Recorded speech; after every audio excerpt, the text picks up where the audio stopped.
Friends, आज की कहानी है प्यार और इंतजार भाग 11। पिछले भाग में आपने पढ़ा, एक दिन हरीश चंद्र ने गांव से अपने भाई जगदीश चंद्र को सह परिवार दिल्ली में बुलाया था।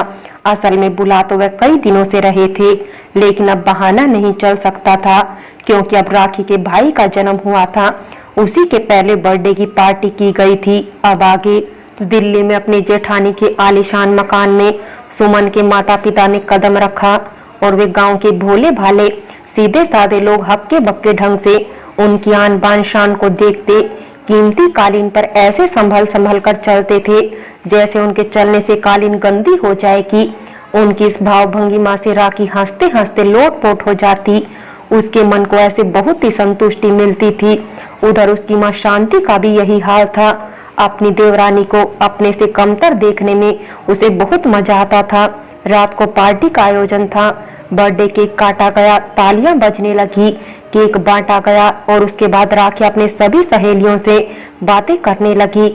सुमन एक किनारे पर खड़ी थी। आज राखी उसको नजरअंदाज कर रही थी और अपनी एक से एक सजी धजी सहेलियों से हंस बोल रही थी। किसी को जबरदस्ती केक दे रही थी, किसी के गले में लिपट रही थी। उसने सुमन का किसी से भी परिचय नहीं कराया था। वह किनारे पर खड़ी थी। राखी ऐसे दिखा रही थी जैसे वह इस समय उसकी कोई है ही नहीं।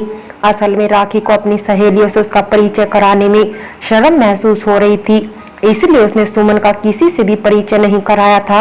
अपने को एक कोने में खड़े देखकर और राखी को अपनी सहेलियों से मिलकर बोलते और हंसते देखकर सुमन की आंखों में आंसू आ गए।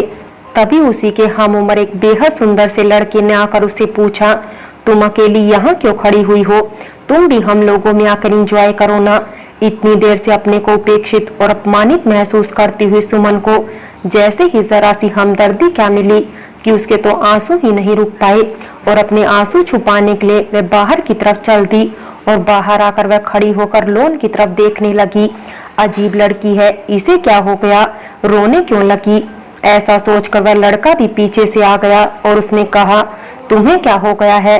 तुम अचानक वहां से क्यों चली आई और रोने क्यों लगी? मैं साहिल हूँ, तुम्हें वहां नहीं जाना है तो चलो थोड़ी देर लॉन में चलकर बैठते हैं। सुमन ने हैरानी से पूछा, तुम मुझसे बात करोगे, मेरे साथ लॉन में बैठोगे? क्यों नहीं, साहिल ने कहा, मैं तुम्हारे साथ क्यों नहीं बैठ सकता, क्यों नहीं बात कर सकता हूँ? तुम तो बहुत ही अच्छी हो, तुम्हारा नाम क्या है? सुमन थोड़ा प्रसन्न होते हुए बोली, मैं सुमन हूँ। और यह तुमने अभी क्या कहा है, मैं अच्छी लगती हूँ? हाँ, मैंने यही कहा कि तुम तो बहुत अच्छी लगती हो।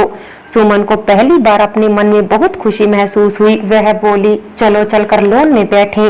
वे दोनों जाकर लॉन में बैठ गए और बातें करने लगे। साहिल ने पूछा, तुम कहाँ रहती हो? इससे पहले मैंने तुम्हें कभी नहीं देखा। सुमन बोली, मैं राखी की चचेरी बहन हूँ, तभी तो मैं कहूँ तुम्हें अच्छा लगता है यहाँ पर। बिल्कुल अच्छा नहीं लगता है मुझे। हमारे यहाँ तो पहाड़ है और छोटे छोटे झरने हैं, हरे भरे पेड़ पौधे हैं, सुंदर सुंदर फूल हैं, तब तो बहुत अच्छा लगता होगा। अच्छा है, तब तो अगली बार छुट्टी में आऊंगा तुम्हारे यहाँ पर, हम फ्रेंड बन सकते हैं।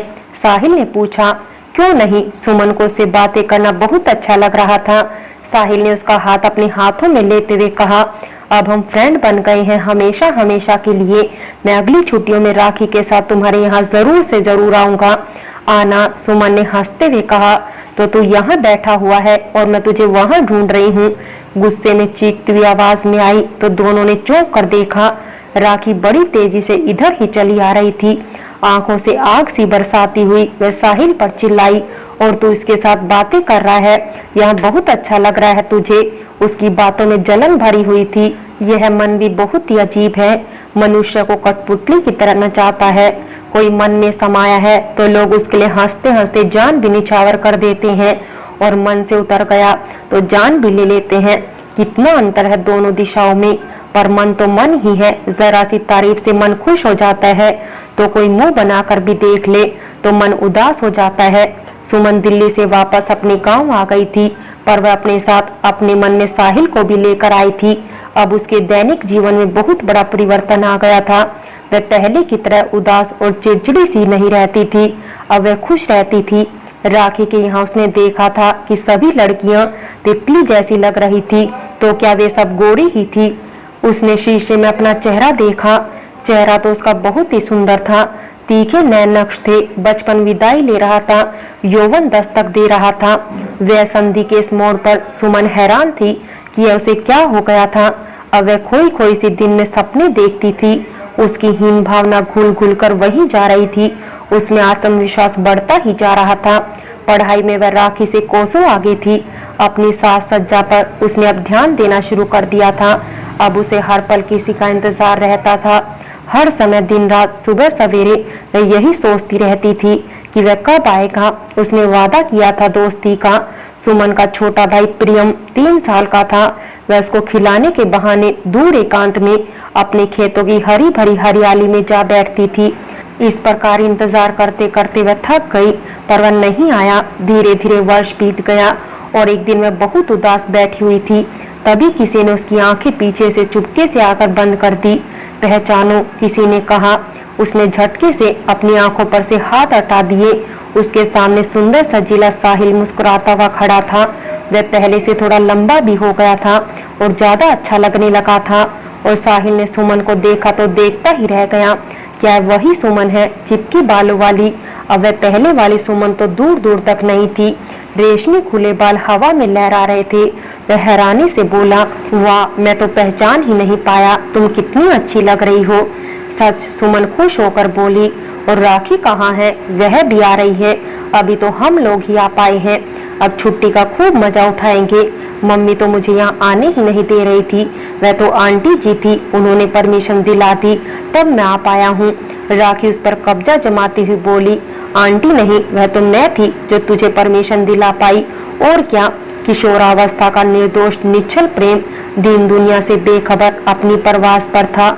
साहिल के मन में जो गवार लड़की अपनी सादगी से साहिल को भा गई थी, अब उसके मन पर कब्जा जमाकर बैठ गई थी। पर राखी को इसकी भनक नहीं थी। राखी, सुमन, साहिल तीनों ही खूब घूमते थे, मस्ती करते थे। राखी वायलिन बजाने की बहुत शौकीन थी। बहुत ही अच्छा वायलिन बजाती थी वह। राखी को यहाँ के हरे भरे नज़ारे बहुत अच्छे लगते थे और सबसे अच्छा लगता था एकांत में बैठकर वायलिन बजाना। वह वायलिन बजाने में मगन होती थी तो साहिल और सुमन घूम घूम कर बातें करने में मगन होते थे। धीरे धीरे छुट्टियां बीत गई, समय का पता ही नहीं चला। दूसरे दिन सभी लोग वापस दिल्ली जा रहे थे। सुमन बहुत ही उदास थी। चलते चलते वे सभी लोग दरवाजे के बाहर तक आ गए। साहिल सुमन के पास से गुजरा और उसके कान के पास धीरे से बोला, सुमन, आई लव यू, और बिना इधर उधर देखे सीधे तीर की तरह निकल गया। जाते समय साहिल के कहे गए ये 3 शब्द सुमन के कानों में शहद घोलते रहे और उसके लिए हर परिस्थिति से लड़ने के लिए ताकत बन गए थे। उस दिन के बाद से उन 3 शब्दों के अलावा किसी चीज पर उसने ध्यान नहीं दिया था। समय धीरे धीरे गुजर रहा था। चुपके चुपके सुमन और साहिल का प्रेम अपने पूरे चरम पर आ चुका था। उनकी कॉलेज की पढ़ाई भी खत्म होने वाली थी, मगर सुमन और साहिल के इस प्रेम की भनक राखी को नहीं लगी थी। नहीं तब तक तूफान आ चुका होता, क्योंकि राखी की शादी साहिल से उसके पेरेंट्स ने आपस में पहले ही तय कर दी थी। बस रस्मों की औपचारिकता रह गई थी। तभी राखी के साथ साहिल को आने जाने में छूट मिली हुई थी। उसी के साथ घूमता फिरता रहता था, हर समय चिपका रहता था, क्योंकि राखी के मम्मी पापा यह मानकर चलते थे कि राखी की शादी तो साहिल से ही होनी है और किसी से नहीं। हरीशचंद्र की जब नौकरी लगी थी और वे दिल्ली आए थे तो उनकी जान पहचान कौशलेंद्र से हुई। फिर उनकी जान पहचान दोस्ती में बदल गई और वह दोस्ती इतनी पक्की हो गई थी कि फिर कभी नहीं टूटी। कौशलेंद्र की पत्नी मालती शांति की अच्छी सहेली बन गई थी। उनका स्वभाव भी खूब मिलता था। धीरे धीरे मेल मिलाप बढ़ता ही चला गया। दोनों ने अपने बच्चों के विवाह बचपन में ही तय कर दिए थे। अब राखी और साहिल की कॉलेज की पढ़ाई भी पूरी होने वाली थी। हरीशचंद्र और कौशलेंद्र ने निश्चय किया कि अब इनकी शादी कर देनी चाहिए, क्योंकि साहिल के बड़े भाई की शादी से भी वे लोग निमट चुके थे और अब सिर्फ साहिल की चिंता रह गई थी। हालांकि कौशलेंद्र की इच्छा थी कि साहिल अपने पैरों पर खड़ा हो जाए, फिर उसकी शादी की जाए, मगर राखी के पापा हरीशचंद्र चाहते थे कि शादी जल्दी से जल्दी हो जाए तो वह भी अपनी जिम्मेदारी से मुक्त हो जाए। इसका जिक्र रात को मालती ने साहिल से किया तो साहिल ने कहा, पर मैं तो किसी और से शादी करना चाहता हूँ। किसी और से? पर तुम तो बचपन से ही राखी के साथ ही रह रहे हो और उसे भली भांति जानते भी हो और राखी को तो तुम चाहते भी हो। ऐसा मैंने कब कहा कि मैं उसे चाहता हूँ? तो फिर इसका मतलब हम लोग क्या लगाए जब तुम दिन रात उसी के साथ रहते हो। और फिर एकाएक उसे छोड़कर यह कौन सी लड़की आ गई। एक है लड़की माँ, वह राखी की कजन है। ओ तू थोड़े दिन के लिए वहाँ क्या गया। यह गुल खिलाया, कैसी है वह, उसके माँ बाप क्या करते हैं, उसे आपने देखा है माँ। वह राखी के भाई ऋतिक के पहले बर्थडे पर आई थी। मालती की आंखें सोचने के अंदाज में सिकुड़ गई। अच्छा तो यह 10-12 साल पहले की बात है। फिर चुटकी बजाते हुए बोली, हाँ याद आया, एक निहायत काली सी लड़की और उसके देहाती माँ बाप आए थे। फिर वह व्यंग्यात्मक ढंग से मुंह बनाकर बोली, फिर तो तुम्हारी पसंद बहुत अच्छी है। मैंने तो सोचा था कि राखी को ठुकराकर जब तुमने दूसरी लड़की पसंद की है तो उसे तो सुंदर ही होगी। पता है राखी जैसी लड़की कहीं नहीं मिलेगी तुम्हें। फ्रेंड्स, बाकी की कहानी अगले भाग में देखें। और अगर कहानी अच्छी लगी हो तो लाइक करें, शेयर करें और प्यार भरी कहानी चैनल को सब्सक्राइब करें।